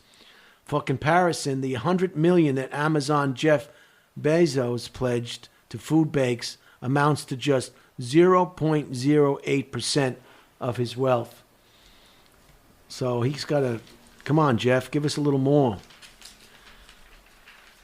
Tips for the week. Chores to tackle when you're stuck inside. Clean up your emails. Organize your photos. File your taxes. Draft a will. I'm not going to go into that. We lost that hit maker, Bill Weathers. He had one of the most unusual careers. 82 years old. Acres in the history of the record business. A former factory worker with little musical experience, Withers was 32 years old when he released his 1971 debut LP, Just As I Am. It contains the mournful Ain't No Sunshine, which showcased the warm, soulful baritone and unexpected. This guy walked away from show business, too. He's got a very interesting story if you... There's a documentary about him, right? Somewhere. He walked away. He just I guess I should read it all. The youngest of 6 children... He was born in a slab fort, West Virginia, to a coal miner father and a mother who worked as a maid. Afflicted with a stutter that made him feel like an outsider, Withers couldn't wait to get away and join the Navy at age 17. After 9 years as an airplane mechanic, he left the service and settled in California working at a factory that made toilets for 747s, said the Rolling Stones. Inspired by seeing Lou Rawls in a club and noting how women flocked to the singer, Withers bought a cheap guitar at a pawn shop, taught himself to play, and began writing songs between shifts. A demo tape made to the head of a Sussex Records, an independent label, and Withers was soon in the studio laying down the debut LP. Withers released 6 other studio albums in the 1970s for Sussex and then Columbia, and performed across the country and beyond, said so-and-so and so-and-so. He played in Zaire, Africa, ahead of the Rumble in the Jungle boxing match between George Foreman and Muhammad Ali. This is why I like to read obituaries, because you find out some interesting things about people. Unbelievable. You know, interesting to me. Some people have probably already pulled the earbuds out of their heads and are running for the door. You know, I'm never going to listen to this podcast again. This guy's a freaking idiot. I want to say something real quick before you continue. Sure. With your accent, it sounded kind of funny because you said he bought a guitar at a pawn shop, but it almost sounded like you said porn shop. He bought a guitar at a porn shop. Pawn shop, not a porn shop. I'm going to teach you how to slap your wife after the show. I slapped the bass. You don't have any rings on; it'll be fine. It'll just leave a little red mark and teach you a little wearing lesson. his wedding ring. What's the sense of having a wife if you can't knock her around a bit? Come on. Continue. You're not going to put her in the hospital or anything. She wouldn't even tell her mother about it. It's just going to be a little. No sunshine. So this is a great story. He played in Zaire ahead of the Rumble in the Jungle boxing match between George Foreman and Muhammad Ali. But Withers was exasperated with Columbia executives telling him what to do. Same thing with a friend from Comedy Central who walked away, Dave Chappelle. $50 million. But the executives at Comedy Central were such dickheads that he said, you know what? This is not fun anymore. You people are just sucking the life out of me. You know, it's unbelievable, these bean counters. They just ruin everything. Telling him what to do. One suggested he cover Elvis Presley in the ghetto and eventually quit the music business. In later years, he invested in real estate, enjoyed family time, and seemed entirely at peace with walking away from the musical stardom. Imagine 40,000 people at a stadium watching a football game, he said. About 10,000 of them think they can play quarterback. 3 of them probably could. I guess I was one of the 3. Isn't that nice, Redban? Wow. I like that when you get a quote from the person who perished. Yeah. So that was a good, man, that was one of those those people, a one-hit wonder, like that's a bad thing. I know. What would you rather be, a one-hit wonder or nobody knows who you are? It's such a, I hate that when they call somebody a one-hit wonder. What would you rather have? One-hit wonder. No hits or a one-hit wonder that generates millions and millions and millions, like that guest we had. Edie Gibson. Edie Gibson. I didn't even know she was who she was. Her uncle, yeah. God, that was... Proud to be an American. Here's some poetry. Lee Greenwood. Shout out to Lee Greenwood. This is the last of the items of interest for that particular, for this week. This is wit and wisdom. See if we can't figure out what they're saying. In hard times, cultivate yourself, and you cannot lose your labor. In hard times, cultivate yourself, and you cannot lose your labor. I think I know a little bit about it. What do you think that means, Darren? In hard times? Cultivate yourself, and you cannot lose your labor. It's like Redban. He's keeping busy. Oh, yeah. He's downtime. It's quarantine, but he's got his hands in a lot of different things. He's inventing more formats, and he's not sitting on his laurels. He's keeping his labor going. Yep. It's Redban, I think, is a great example of this. So I think I understand that first one. Second one, you should never say bad things about the dead, only good. Joan Crawford is dead. Good. Damn. Betty Davis. Evidently, Betty Davis, the actress, hated that Joan Crawford. So that's funny. She said, you should never say bad things about the dead, only good. Joan Crawford is dead. Good. Betty Davis. Oh, that's a good one. All logical arguments can be defeated by the simple refusal to reason logically. Oh, I know what that means. All logical arguments can be defeated by a simple refusal to reason logically. That's That's true. It's a lot of people you know. Yeah. They've got their belief system in concrete, and it doesn't matter what you say. They are blind, deaf, and ignorant to any other way of thinking or reasoning, to the point where they even raise their voice and start yelling. So what do? You go get a Kit Kat bar. Yep. 2 liter of Coke, pack of cigarettes, some vodka, maybe some grease, some masturbation lube, and you just take it to the streets and watch Airplane. What else can you do? You take it to the streets. Hey, look at this. That's Edie Gibson and her uncle, Lee Greenwood. That's cool. Man. You think Edie will come back on the show? Oh, of course. I liked her. She was so nice and pleasantable. She was a doll. That's cool. That's her on the right. Wasn't she nice? Yeah, were you on the show when she was on? Yeah, I was right here. How's your Iranian friend doing, Ari? Little Persian Ari? He's doing good. He's hunkered down and... Sure, he's very frightened. Yeah. He's out there. He's afraid he's going to get sent back to Iran. Him and that damn ice cream factory he works in. So that's a good one. I guarantee you will find no reasonable man on top of big mountains. David Lee Roth. I love David Lee Roth. I guarantee you will find no reasonable man on top of big mountains. That makes sense. Because you got to go kind of be adventurous and you got to go for it. I'd climb Mount Everest, but not with all that snow. Right. Come back, lose your fingers and your nose, come back at all. I mean, that takes some balls. I knew a guy in Manhattan Beach. I want to get a hold of him and bring him on the show. He climbs mountains. That's what he does. And I want to just pick his brain. Why would you have a... How do you know him? He was in an article in the Daily Breeze. They did a little article on him.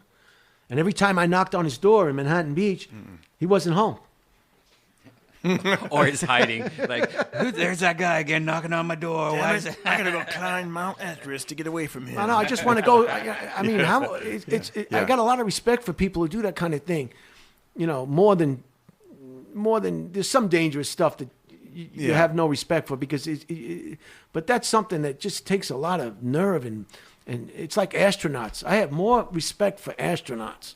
Oh yeah, I was watching a thing today with an astronaut, and he was talking about you never see an astronaut doesn't go like this. Like, I hope this goes good.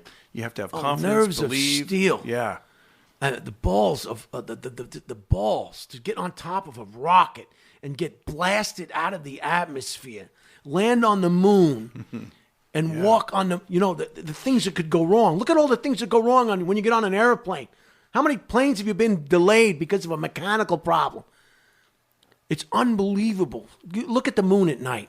I look at the moon at night and I just say, I mean, how uncomfortable it would be to be standing on the moon, off the planet. Wow. So astronauts are like... You know what's even... this isn't the same, God. but you know what's...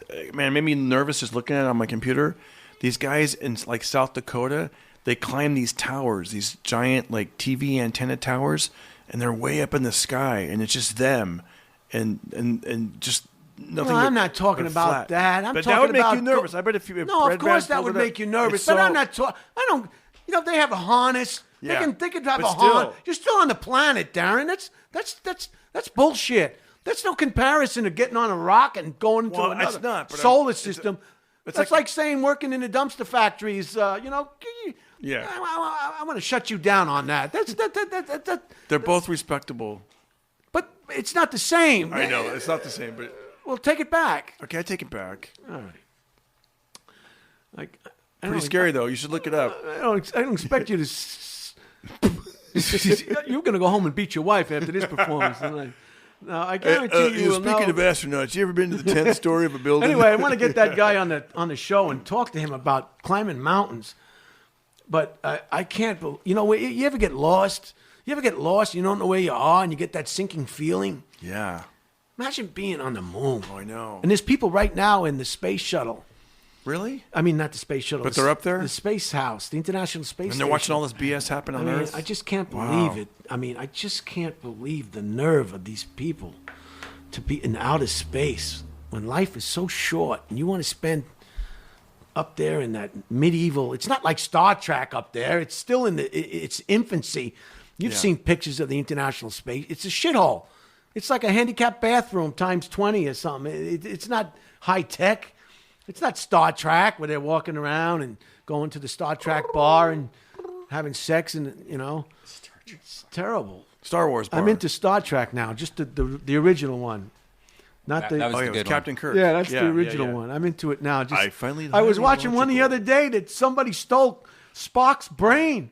Then they had to find it where the planet, and they didn't know which planet. They took the captain does a great job, Captain Kirk. He picked the right planet, and they found Star Trek's brain. And I was watching it and going, I can't believe who wrote this fucking shit? But it's good, right? Spock's brain. Well, he got his brain back, and the doctor was able to put the machine on that he got the knowledge from that planet, and he was able to operate on and then Spock started talking, and then they got Spock's brain back. I finally highly illogical captain. He's got a great voice. Did you ever watch In Search Of with Leonard Nimoy? That guy's great. Do you remember that? In Search Of with Leonard Nimoy. All right, let's move along. We can't make this podcast too long. People are not going to have time to listen to all this unless they do it. Can they do it in stages? Mm-hmm. Without art, the crudeness of reality would make the world unbearable. George Bernard Shaw. Everybody knows what that means. Without art, the crudeness of reality would make the world unbearable. That's like taking the culture. There's certain people that just want to remove all the culture. Anything that's offensive. American Airlines had a terminal in LAX in Los Angeles, and they had a big mural on the floor of those naked Roman-type figures, and I guess it offended somebody. And this beautiful artwork, what do they call it, a mosaic or something? Mosaic, yeah. On the terminal floor was removed. And that's an example of just pulling everything, just sanitizing everything completely. It was kind of sad. Words are like nets. We hope they'll cover what we mean, but we know they can't possibly hold that much joy or grief or wonder. That's pretty good. A ship in harbor is safe, but that's not what ships are for. Oh, that's a good one. I love that one. That's a good one, huh, Redman? That's good. Who said that? Let me guess. Was it a former president? Author so-and-so and so-and-so and so-and-so. Because I've heard that one before. I like that one. John A. Shedd, quoted in the Associated Press. John A. Shedd. See, it's no use saying the name if nobody knows the name. John A. Shedd. There could be like 4 or 5 John A. Sheds right here in Burbank someplace, raking leaves and watering the grass in the back. So, who cares? So that's it. That's the items of interest from this week. This was last week. I just crossed out a lot. I don't want to be redundant. You got anything to say? No, I was going to say. So because you're going to do my podcast later for YouTube. Can you save a few of them for that? That'd be cool. I'm not saving anything for anything. You don't even know if we're going to be alive next week. You want to save this? That's nothing. That's nothing. Oh, here's a good one. I wish they did the nightly news like this. I don't want to read this bullshit. How are we doing on time, Wouldn't that be fun? Well, we got to finish it up here. This is 40. We're at hour 40. A honky-tonk pioneer. This is about Dwight Yoakam. Love it. Has Appalachia in his blood, and his music said so-and-so and so-and-so. At first, every country music executive balked at the Kentucky native self-described hillbilly music. He's a great actor, too. He was in that movie with the lesbian Jodie Foster. He played a bad guy in the Panic Room, I think. Great job. Great job. So good. I mean, I love it when you find out people can act, Yeah. He did, all right, Prince Harry and Meghan Markle, who cares? Tom Hanks and Rita Wilson are fine. Thank you. That was keeping me up late at night, worrying about Tom Hanks, if he was able to save Private Ryan again. He's going to be in another movie. This time he's going to play a World War II T-boat, or what do they call them? Not T-boat. Toy boat. What do you call those boats in I don't know. in the not T-boat. Tugboat. Tugboat? Not tugboat. He's going to play a captain of a ship and having a hard time with his feelings. I don't know. Having a hard time with his feelings. U-boat. A U-boat. U-boat. The German U-boats are after him. He's escorting these other ships during World War II, and and he's having trouble with his emotions, so that's coming out. Don't tell New York or Pennsylvania, but America's drive-in movie theaters might be enjoying a rebirth. So that's good news for drive-in. That's a good idea. Yeah. These times, you don't have to. Across much of the country, operators of the throwback outdoor cinemas are either opening early for the season or reporting up to twice as many ticket sales. As the coronavirus outbreak has shuttered indoor theaters and other gathering places, after all, seeing a movie at a drive-in can require little or no human contact. Yeah, just the person you're with. Hey, The condoms and the grease. Hey, oh, the windows are steamy. I can't see the picture. We're watching a movie. Who cares about the movie? Suck it! Suck it! Suck it! Why is that car rocking, Mommy? Why is that car rocking over please. there? After all, seeing a movie at the drive-in requires little or no human logic because patrons are, of course, confined in their cars during the showing. But while many of Americans, 305 remaining drive-ins, has 7 reasons to hope for a big summer ahead. What else? NCAA having trouble. Jails across the country are releasing low-level offenders for fear of a coronavirus outbreak among prisoners in Los Angeles County. Authorities released 1 in 10 prisoners, including prostitutes, vandals, and shoplifters. Yeah, let the prostitutes go. Why are the prostitutes even in there? That's a victimist crime. People are between relationships. They were not without a lover. They're between relationships. I mean, come on, give me a break. Give me a break. Give me a break. Break me off a piece of that fucking Kit Kat fucking bar. Amazon, China, A&B is going to give some money for those people. Eggs are going up in price. 44 million renters in the U.S. owe $22 billion in rent at the beginning of a typical month. In a worst-case scenario, 40% of them could need aid to stay in their homes at a cost as much as $96 billion. While the rest of the NFL sports is dark, teams are free agents this week, so-and-so and so-and-so. Airlines, pandemic, oil. The oil problem is over. Saudi Arabia and Russia have agreed to cut production, but the oil's real cheap now. But nobody's going anywhere. How to boost your immune system: feed your microbe, stay active, lay off liquor, skip supplements. I don't trust supplements. I don't trust them. Yeah. You never know what's in the bottle, what's on the label. Supplements is a kind of a scam to me. That's my opinion. I don't want to hurt anybody's feelings, ostracize anybody. But it's too trusting to say what's in the damn bottle. I did get the Your flu body is so sophisticated. It doesn't need any extra supplements. When I got the flu shot like 3 months ago, your body's unbelievable. The doctor told me to take a daily vitamin. I'm so impressed. Well, your doctor's a stupid ass. Because even the gummy bear kind. Yeah, like half those. Like you take a vitamin, you pee out most of it. Yeah, but it's just, and they're not cheap. They're expensive as hell. Isn't it kind of like helping you a little bit? I mean, maybe it's not helping you. It's up to you. Maybe it's in your mind. It's your belief system. I have more faith in my immune system and my body than something that some charlatan is trying to sell me some bag of goods that's bullshit. That's true. I know I mean, your body is so sophisticated. People don't realize the only thing that doesn't happen, your limbs don't grow back if you lose your limb. But otherwise, I mean, all right, this is the poetry from last week. When stupidity is considered patriotism, it is unsafe to be intelligent. Wow, that's a heavy loaded. God. When stupidity is considered patriotism, it is unsafe to be intelligent. Wow. No comment. Nobody comment on that. We all know what it means. We don't want to comment on it. Not this late in the show. There's no sense of getting in on it. All right? I'll read it once more, but we're not going to comment on it. Don't say anything. All right, Darren? I know you want to say something, but I don't want you to say anything. At this juncture in the podcast, I don't want you to comment on this. I got a button here that Redban installed. I can shut your mic off in a second. I can shut it off before you even start flapping those lips, those adopted lips of yours. Hey.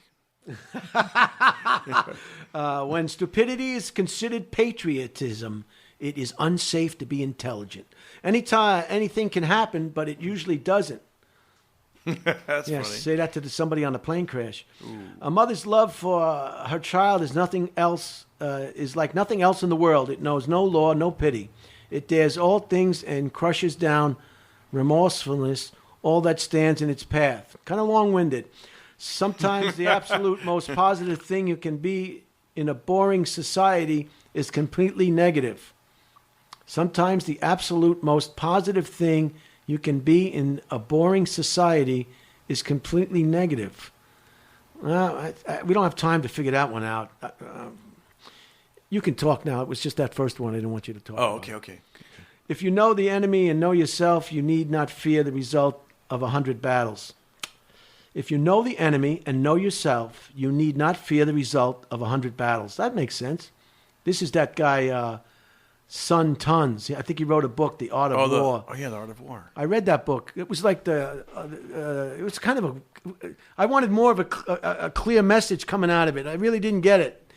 And the same thing with that, The Art of Motorcycle Maintenance. I read that. Did you ever read that one? No.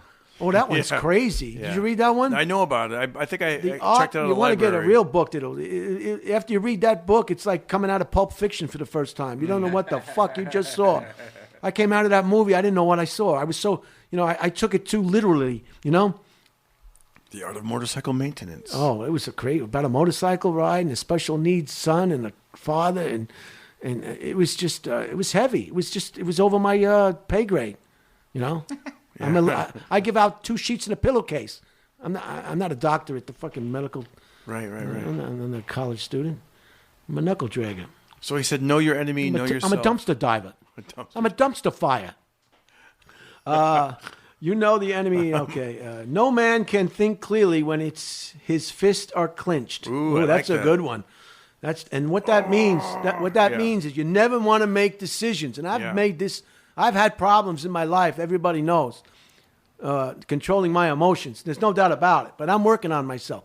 But you never want to make decisions when you're upset and angry. You got to give it a week. You got to give it a couple of weeks. You got to give it until you can ask for advice, look at the problem as a whole. Or hungry, too. Like when you're hungry, you're like, oh, just whatever. You make sure you're, like you said, rested, calm, had lots of water. Well, I'm more or less talking about anger. Don't be like, you hungry, I guess you could be hungry, too.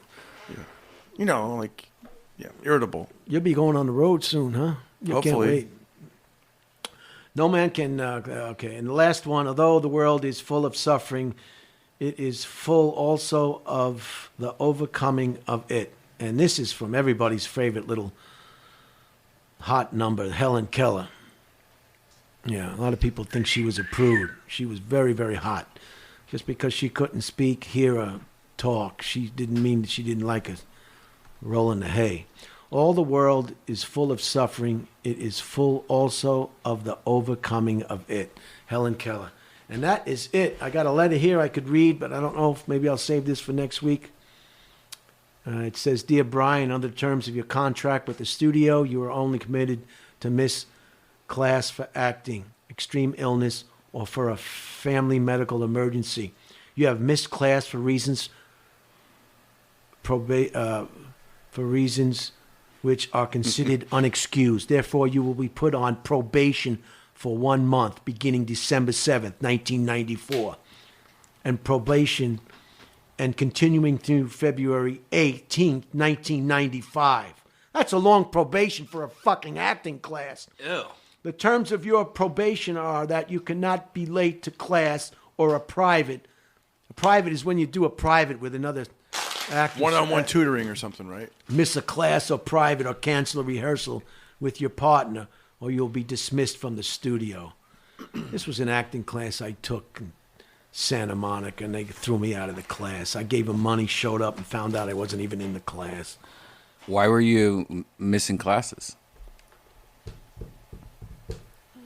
The case is still pending, Redban. I can't go into it.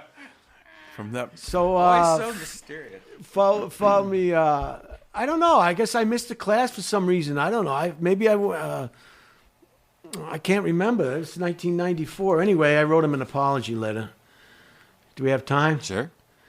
This is March 20th, 1995. This is to the Joanne Barron D.W. Brown studio in Santa Monica. I would like to take this time to say how regretful and sorry I am for the most unfortunate and deplorable phone message I left on your machine and the uncomfortable situation they caused. My actions were totally out of line, and I deeply apologize for them. The employees of the G.W. Joanne Brown, D.W. Brown studio have always treated me wonderfully. Bullshit.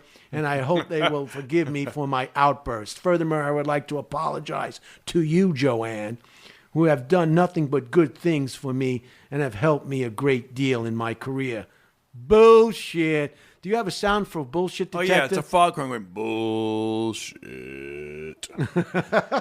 Bullshit. Yeah. Whenever you feel like this is bullshit.